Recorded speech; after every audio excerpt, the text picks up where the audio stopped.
Foiled again. Thank you, Madam Speaker, and through you to the members.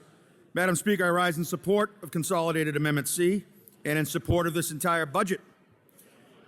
I do so in full recognition and acknowledgement that the residents of Massachusetts and the residents of the United States as a whole are living in a period of anxiety and skepticism towards government. Skepticism in large part, but not wholly, driven by incompetence and chaos in Washington, D.C.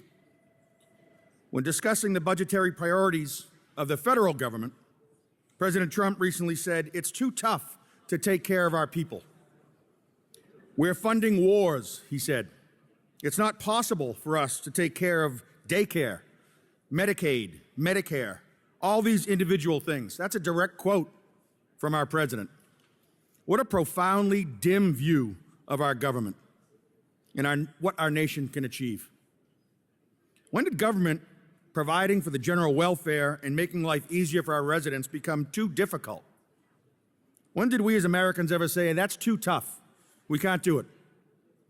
When did our federal government think it was okay to say it's not possible? When did our president become afraid of doing great things? It's shameful, and it's certainly not the American way. Most certainly is not the Massachusetts way. The president, when talking about not taking care of our people, went on to say they can do it on a state basis. Let the states take care of these things. Well, we've been doing that for a long time here in Massachusetts. And this budget is the latest example of us leading. So I invite the president and the other states to indeed look to us, look to Massachusetts. For 6 years in a row, Massachusetts has been ranked as the best place to raise a family. That doesn't just happen out of the blue. We in this chamber work every day to make that happen. Just 20 years ago, right here in Massachusetts, only the wealthy had access to the greatest health care in the world. Our middle-class families had adequate access to a variety of community-based hospitals, and our working-class families had access to little but the emergency room.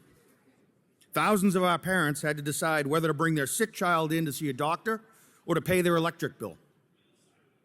Some of our predecessors in these seats saw this and said, "We can do better." They were met with relentless criticism, opposition, antipathy, and doubt. You don't understand health care. You don't understand business. You're going to drive people away. There's going to be a great out-migration from this state. Health care reform's not possible.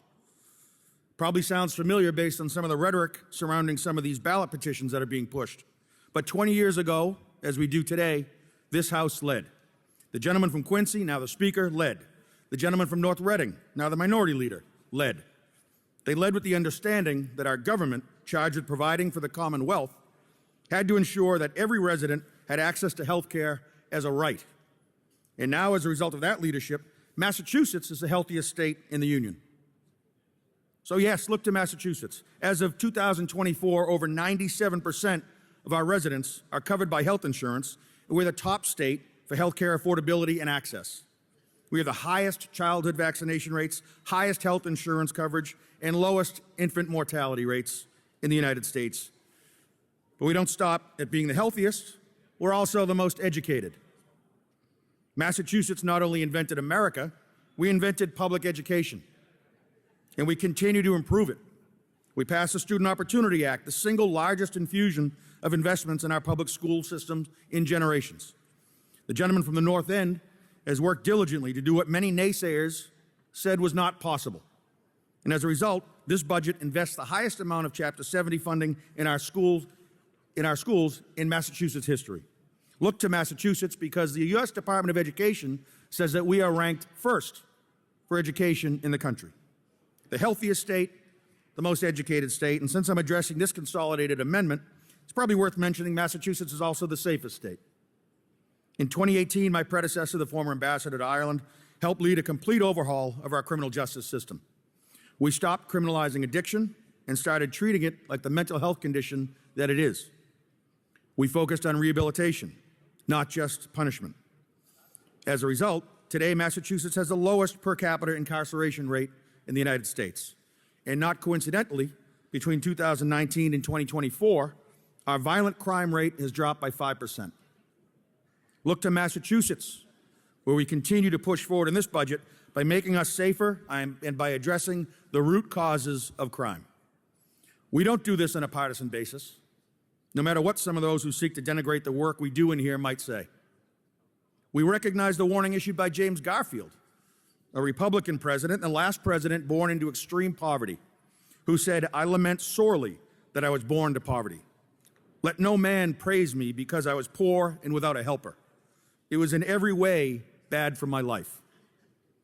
In this House and in this budget, we recognize that the station in life you're born into should not determine the life you lead. It's too tough for our federal government to provide for our residents. As the Chief of Staff for Ways and Means, Blake Weber is fond of saying, that's poppycock. In Massachusetts, for 19 consecutive months, we averaged more than 3,000 eviction filings per month following the COVID pandemic. We saw that problem, and the House led. We started a pilot program. We saw that it worked. So now we continue that work by appropriating $3 million to the Access to Counsel program for low-income individuals facing evictions, $500,000 above last year's number. In 2025, the Massachusetts Legal Assistance Corporation, MLAC, opened 721 Access to Counsel cases, closed 97% of those with favorable outcomes, keeping families in their homes. 73% of these individuals were female. 40% had children. 55% had a disability. We separately appropriate $52 million to MLAC, $1 million above fiscal year 26 allocations, because we know that access to courts is access to justice. We appropriate $1 billion to our trial courts and $179 million to our district attorneys to keep us safe. And as the gentleman from Lynn, by way of Stoneham, in his sartorial splendor said, this budget also allocates $16.1 million for community-based reentry programs so that we can equip those who made mistakes and committed crimes with the life tools they need to emerge as productive citizens. Look to Massachusetts because what we do works. I'll close with the words of another president, President Roosevelt, who was not afraid to govern, unlike our current president. In his second inaugural address, President Roosevelt said, "Government is competent when all who compose it work as trustees for the whole people. It can make constant progress when it keeps abreast of the facts. It can obtain justified support and legitimate criticism when the people receive true information of all that government does." I'm proud to stand here with you all today as we work together to make that constant progress, to be the trustees for the whole people. Proud to work with all of you as we lead this country and show our federal government the way, and to do the work necessary to make life easier for all of our residents. Thank you. Question comes on